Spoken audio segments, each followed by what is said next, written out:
Hello दोस्तों। आज जो हम लोग वन शॉट का सीरीज चला रहे हैं उसमें बीएमटी का पार्ट ए कंप्लीट कर चुके थे। बीएमटी के पार्ट बी का पहला चैप्टर आज डिस्कस करेंगे जिसका नाम है अर्थमेटिक मीन, जिसको हम लोग measure of central tendency arithmetic mean बोलते हैं। इसको हम लोग शॉर्ट में मीन भी बोलते हैं। ये पार्ट याद रखिएगा, पार्ट ए कंप्लीट हो चुका है बीएमटी का और पार्ट बी का ये पहला चैप्टर है। पार्ट बी का चैप्टर 1 है, ठीक है।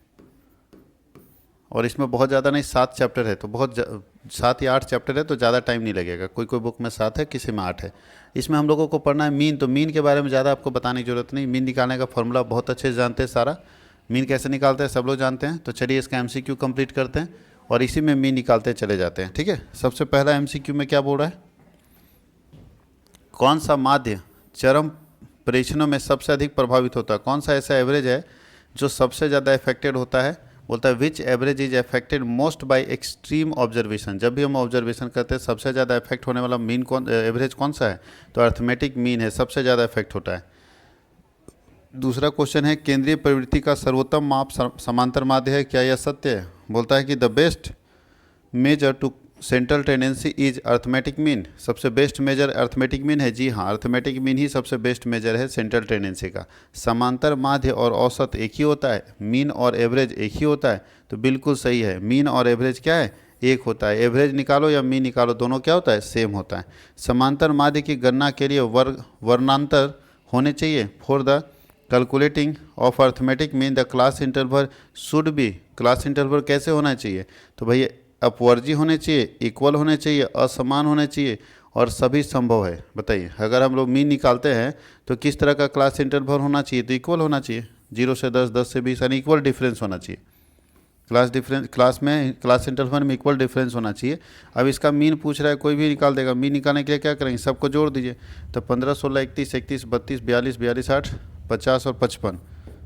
तो मीन बराबर होता है 55/3 और 3 और 2 5, 11 आ जाएगा। 11 इसका सही आंसर होगा। समांतर माध्य हमेशा गुणोत्तर माध्य से अधिक होता है। ये पूछ रहा है कि arithmetic mean is always more than geometric mean. Arithmetic mean geometric mean से हमेशा ज़्यादा होता है, तो ऐसा नहीं है।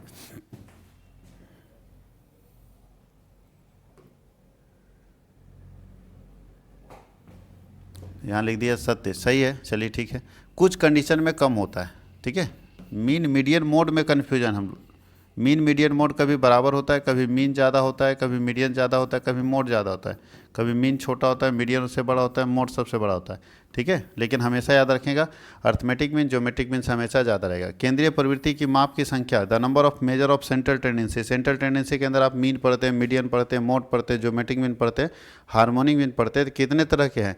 तो यहाँ हम लोगों को 2 पार्ट में बांटा है। कौन कौन सा 2? तो मैथमेटिकल एवरेज और पोजिशनल एवरेज। 2 एवरेज है, मैथमेटिकल एवरेज और पोजिशनल एवरेज। यदि मीन x का मान 50 दिया हुआ है तो u बराबर 10 + 5x का माध्य क्या होगा? तो खुद बताइए यहाँ पे। तो 10 + 5 इंटू एक्स का वैल्यू 50 दिया तो 50 कर दीजिए। तो बताइए कितना आता है? 10 + 50 × 5 करेंगे तो 250, 250 और 10 260 आ जाएगा। 260 इसका सही जवाब। 5, 10 और 15 का मीन निकालना था, या कोई भी निकाल देगा। 5, 10, 15 तो 5 + 10 + 15 और बटा 3। तो मीन बराबर क्या हो जाएगा? 15, 15, 30/3 करेंगे तो 10 आ जाएगा। तो 10 इसका एवरेज हो जाएगा। 6 संख्याओं का औसत 8 है तो 7वीं संख्या क्या होगी जिससे औसत 10 हो जाएगा? देख, 6 संख्याओं का औसत 8 है यानी 8 × 48 होगा। अब बोल रहा है 7 संख्याओं का एवरेज 10 यानी 70 हो जाएगा। तो कितना का गैप आ रहा है? तो 2, 50, 22 होगा। संख्या क्या होगी? 22। ठीक से समझो, 6 संख्याओं का एवरेज 8 है, इसका मतलब 8 × 48 गुना कर दीजिए ना। और 7वीं संख्या अगर हम रखेंगे कोई भी तो उसका एवरेज 10 हो जाएगा, यानी 10 × 7 = 70 हो जाएगा। तो 70 और 48 को घटा दिए तो इसका मतलब है लास्ट संख्या 7वीं संख्या जो है वो 22 होनी चाहिए। कितनी होनी चाहिए? 22 होनी चाहिए। ये हम लोगों का शॉर्ट एमसीक्यू कंप्लीट हो गया। अब हम लोग चलते हैं शॉर्ट आंसर टाइप क्वेश्चन में। इसको कैसे बनाएंगे? वेरी शॉर्ट है।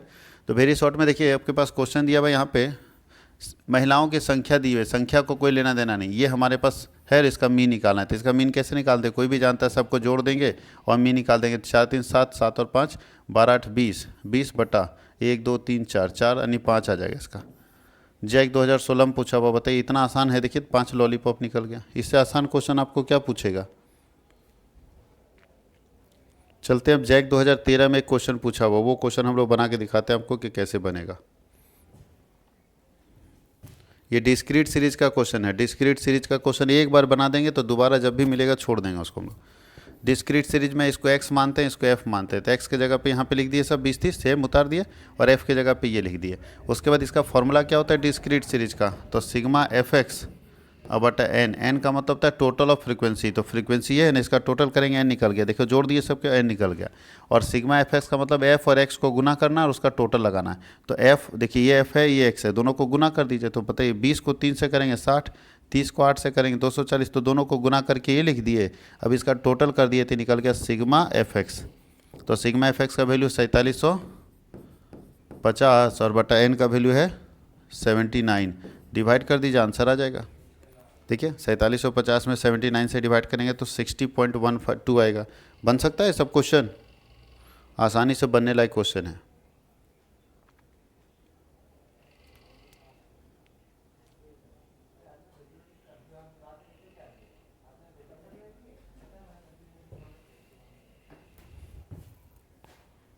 अब देखिए मोर देन का क्वेश्चन दिया हुआ है, यहीं पे बना के दिखा देते हैं मोर देन का क्वेश्चन।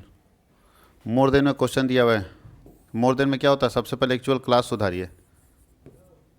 तो क्लास कैसे सुधरेगा, मोर देन है आगे 10 से ज़्यादा, तो बताइए 10 से 25 है, 25 से 40 है, तो पहला क्लास होगा 10 से 25, दूसरा होगा 25 से 40, तीसरा होगा 40 से 55, फिर 55 से 70 और 70 से 85, ये मेरा क्लास होगा, ठीक है। अच्छा मोर देन है ना, तो 85 भी ज़्यादा जाएगा, मोर देन मतलब आगे जाएगा, तो होगा 85 से 100। फ्रीक्वेंसी कैसे निकालते हैं, याद कीजिए मोर देन में, तो मोर देन जब होता है तो नीचे वाला अपने से ऊपर वाले में घटता है। तो बताइए 100 में 94 घटेगा तो कितना आएगा 6, 74 में 94 घटे, 94 में 74 घटेगा कितना आएगा 20, 30 जो है 74 में 30 घटेगा तो कितना आएगा 44, और 4 घटेगा यहाँ 30 में 4 घटेगा तो कितना आएगा 26, 4 में 1 घटेगा कितना आएगा 3, और लास्ट में 1। ये फ्रीक्वेंसी है। और इसका क्या निकालना हम लोगों को, इसका हम लोगों को मीन निकालना है। तो मीन निकालने के लिए सबसे पहले मिड वैल्यू निकालते हैं। मिड वैल्यू मतलब बीच का वैल्यू। तो कैसे निकालेंगे मिड वैल्यू, दोनों को जोड़ेंगे और 2 से डिवाइड कर देंगे, तो दोनों को जोड़िए। तो 25 10 35, 35 को 2 से भाग देंगे तो 17.5, ठीक है। उसके बाद यहाँ 65 है, उसको 2 से भाग देंगे कितना आएगा 65 है तो 32.5 आएगा। इसका आएगा 47.5, इसका आएगा 62.5, ठीक है। इसका आएगा 77.5, इसका आएगा 7 5 12, 92.5, ये आ जाएगा इसका। अब इसमें से किसी को ए मान लेते हैं, किसी को भी, तो मान लीजिए हम लोग इसको ए मान लेते हैं। अगर इस 47 को ए मान लेते हैं तो यहाँ निकालेंगे डी एक्स डैश, और डी एक्स डैश कैसे निकलता है, तो जिसको ए मानते हैं उसको जीरो उसके सामने, ऊपर -1 -2, नीचे +1 +2 +3, यही ना होगा।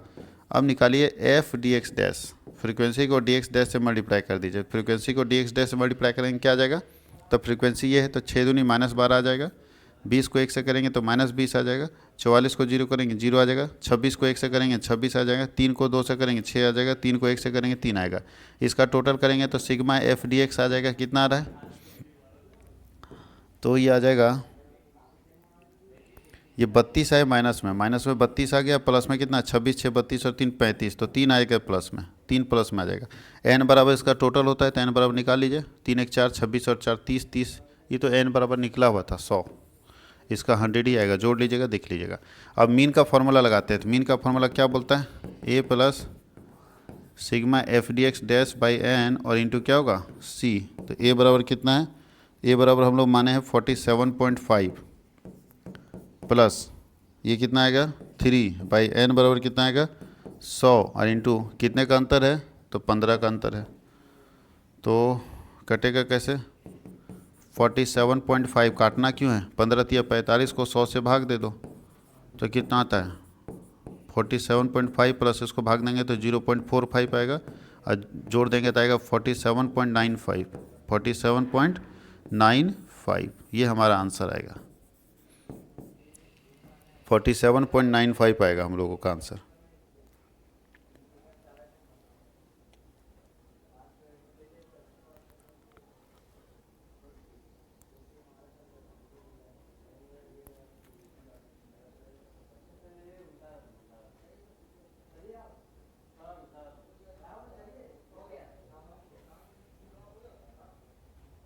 हो जाएगा, कंप्लीट हो जाएगा इधर। अब कुछ खास इसमें बचा हुआ नहीं है, आराम से बनाइए।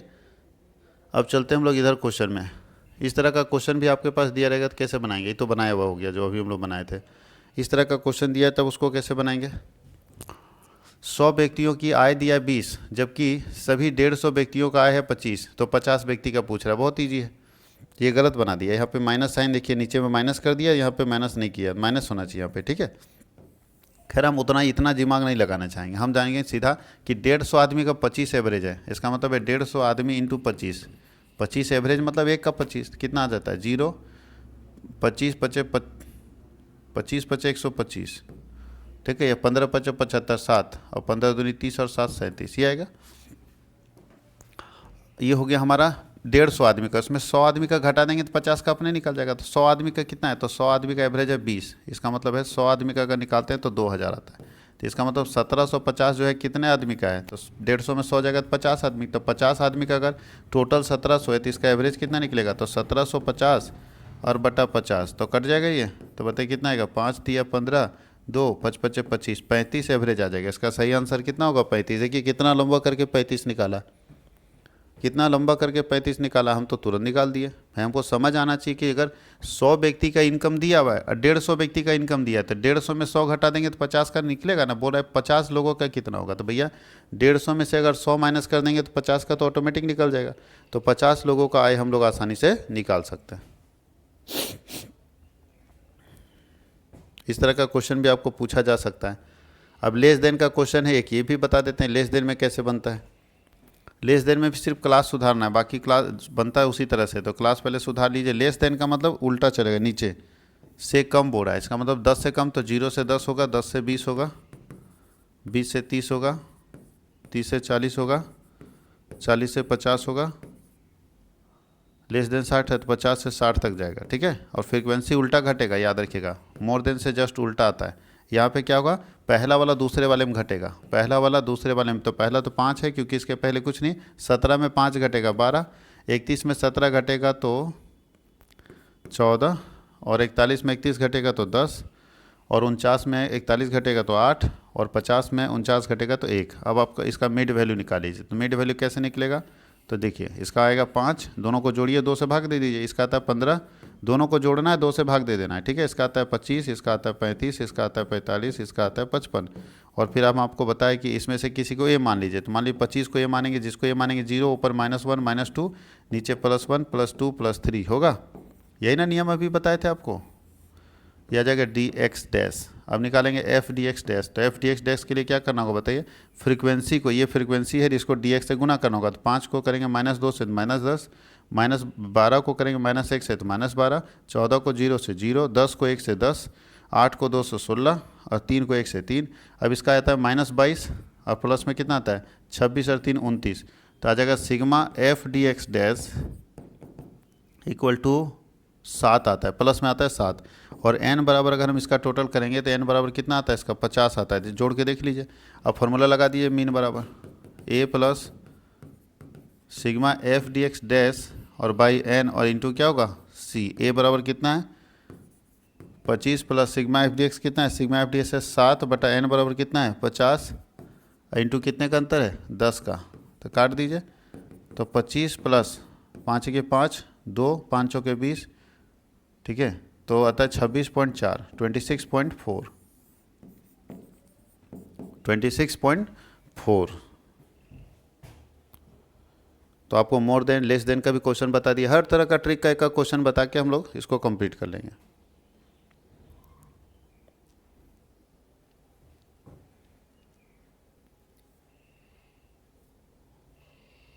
अब ये तो सिंपल क्वेश्चन है, ये तो बन सकता है। अभी देखिए 15 से सिंपल अभी बनाए थे हम लोग इस क्वेश्चन को, तो आप बना सकते हैं।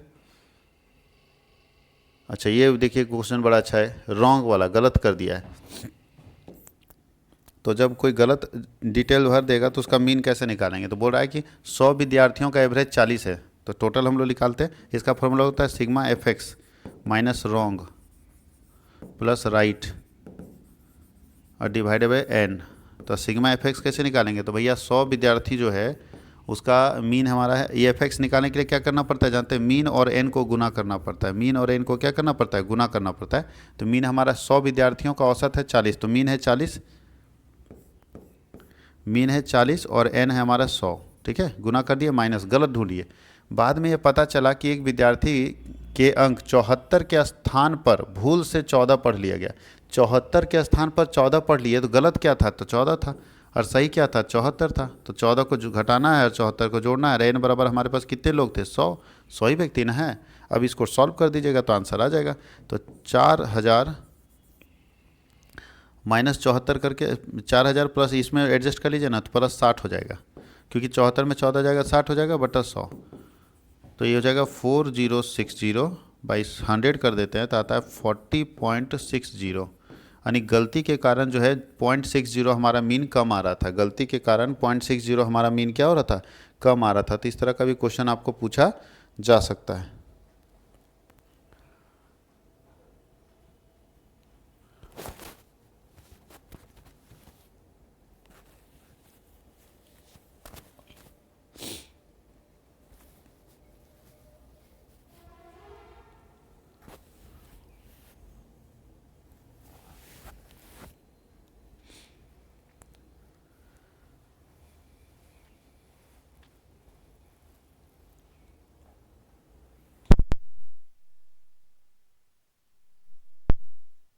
दिक्कत नहीं है इधर, वही चीज़ है यहाँ पे। अब देखिए इस तरह का क्वेश्चन बनाने में दिक्कत नहीं है। ये डिस्क्रीट सीरीज है, एक्स दिया है, एफ दिया है, एफ एक्स निकाल के बना दीजिए डिस्क्रीट सीरीज जैसा। ठीक है, बना हुआ है, एक्स लिखा है, एफ लिखा है, एफ एक्स निकाल के बना दिया। ये कंटिन्यूस सीरीज है, इस तरह का क्वेश्चन बनाने में कोई दिक्कत नहीं होना चाहिए, एकदम सिंपल क्वेश्चन है, अभी हम लोग बना चुके हैं कंटिन्यूस सीरीज का। ये भी कंटिन्यूस सीरीज है, कोई टेंशन नहीं। हाँ, इसमें एक बात ध्यान रखना है, एक बात ध्यान रखना है इसमें कि क्लास जो है वो जिससे अंत कर रहा है उसके अगले से शुरू हो रहा है। तो ऐसे में एक्चुअल क्लास निकाल लीजिएगा आप। एक्चुअल क्लास यहाँ जैसे बनाया उसको मत ध्यान दीजिएगा, हम आपको जैसे सिखाएं वैसे ध्यान दीजिएगा। इसमें कोई छेड़छाड़ नहीं कीजिएगा, ये हमारा फ्रीक्वेंसी ठीक है। इसमें क्या करेंगे कि जब देखिए 22 से अंत कर रहा है, 23 से शुरू हो रहा है, तो एक आगे से जब शुरू होता है तो पहले वाले में इसको L1 बोलते हैं, इसको L2 बोलते हैं। तो L1 में माइनस करते हैं 0.5 और L2 में प्लस करते हैं 0.5, ठीक है। तो यहाँ पे माइनस करेंगे तो आ जाएगा 17.5 और प्लस करेंगे तो आ जाएगा 22.5। इसमें माइनस करेंगे तो आएगा 22.5 और प्लस करेंगे तो 27.5। माइनस करेंगे तो कितना आएगा 27.5 और प्लस करेंगे तो 32.5। और यहाँ माइनस करेंगे तो 32.5 और प्लस करेंगे तो 37.5। माइनस करेंगे तो 37.5 और प्लस करेंगे तो 42.5। माइनस करेंगे तो 42.5 और प्लस करेंगे तो 47.5। माइनस करेंगे तो 47.5 और प्लस करेंगे तो 52.5। माइनस करेंगे तो 52.5 और प्लस करेंगे तो 57.5। अभी ये क्लास हमारा है, ये फ्रीक्वेंसी है। अब जैसे आप मीन निकालते वैसे निकाल दीजिए, कोई डरना नहीं है। यहाँ तो बिना निकाले बना दिया, सेम उसी से निकाल दिया, लेकिन आप ऐसा नहीं करेंगे। आप ऐसा नहीं करेंगे, बिना निकाले नहीं बनाएंगे, गलत है ये गलत तरीके से बनाया हुआ, ठीक है। आप उसको से पहले एक्चुअल क्लास करके तब बनाएगा, ये सही तरीका है। ऐसे आ तो जाएगा आंसर, क्योंकि 0.05 का अंतर आता है, बहुत कम का अंतर आता है, लेकिन हमको उससे मतलब नहीं, हमको प्रोसेस से मतलब है। प्रोसेस सही हम लोग लगाएंगे।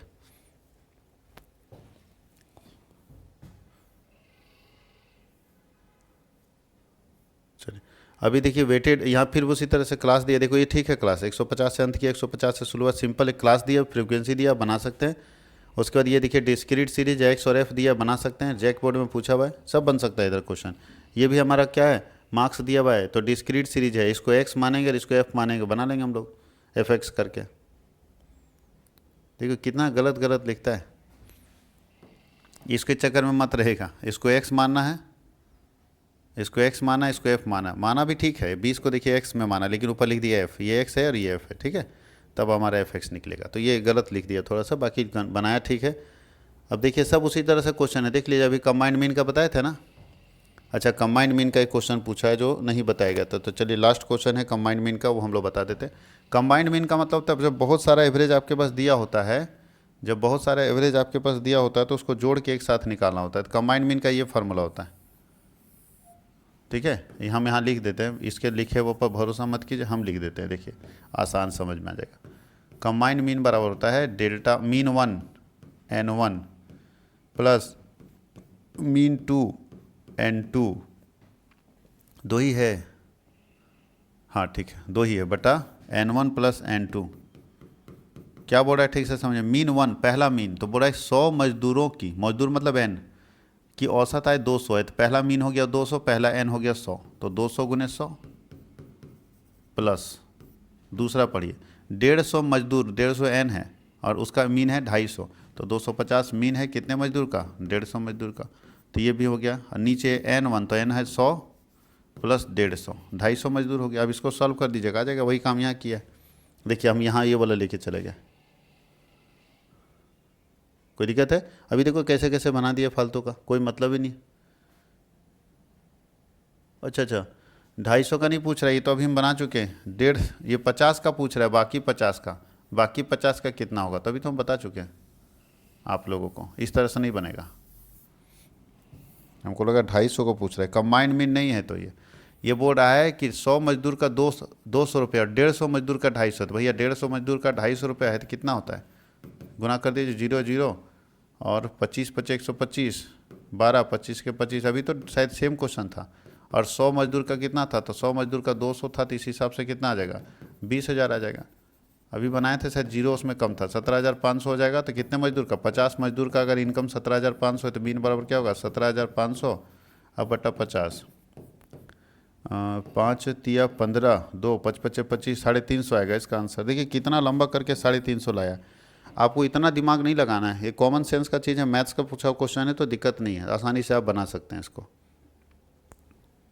तो ये आपका मीन पूरा कंप्लीट हो गया। अब हम लोगों को मीडियन देखना है नेक्स्ट चैप्टर में, बहुत इजी इधर चैप्टर है। मीन मीडियन मोड में किसी को दिक्कत नहीं होना चाहिए, आसानी से बनने वाला चैप्टर है। तो मीन मीडियन मोड हम लोग जल्दी ही कंप्लीट कर लेंगे, इसमें ज़्यादा टाइम नहीं लगेगा।